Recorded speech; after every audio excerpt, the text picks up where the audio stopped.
What if Bruce's parents never died? Gotham was still broken. Its streets still whispered fear. But one thing had changed. Bruce Wayne's parents never died that night in Crime Alley. Thomas and Martha Wayne lived on, continuing their work as Gotham's most generous and idealistic citizens. With their love and guidance, Bruce grew up surrounded not by grief, but by purpose. He became an educated, compassionate, and fiercely intelligent young man. A beacon of hope, not vengeance. Without trauma to shape him into the Dark Knight, Bruce never traveled the world to master combat or detective skills. He never became the Bat hiding in the shadows. Instead, he stayed in Gotham, building, not destroying. He used his wealth to fight poverty, his influence to reform law enforcement, and his voice to challenge the corrupt elite. But Gotham remained Gotham. Without Batman, the streets lacked fear. Criminals evolved differently, less theatrical but more organized. The Joker never surfaced, but in his place, the underworld birthed colder monsters. Black Mask grew powerful, Penguin turned political, and the Court of Owls thrived behind their masks. Bruce tried. He gave.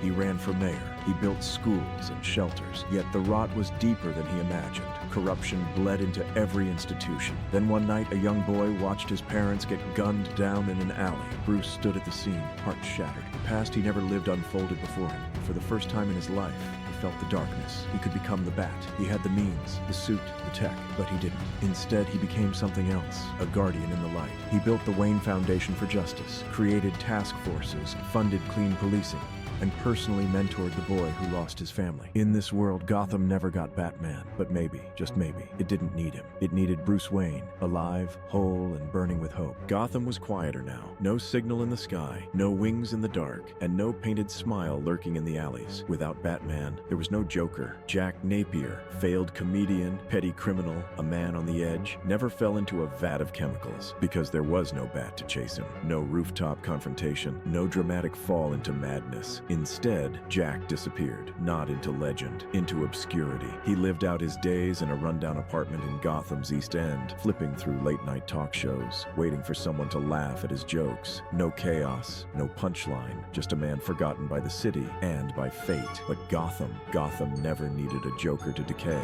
In the absence of Batman, something darker took root. Not theatrical villains, no riddles, no clowns, just power, just control. Roman Sionis, the Black Mask, seized the vacuum. His criminal empire didn't care for chaos, it wanted profit. Oswald Cobblepot reinvented himself as a respectable businessman, laundering blood money through political campaigns. The Court of Owls, once dormant, resurfaced, ancient, patient, ready. They whispered in the ears of judges, bought mayors. They didn't need to scare Gotham, they owned it. Meanwhile, Bruce Wayne kept building. More hospitals, more shelters, more reforms. But something gnawed at him. For all the progress, the city still felt sick, like a body with no fever, but something festering inside. He tried everything. He spoke in Congress. He funded task forces.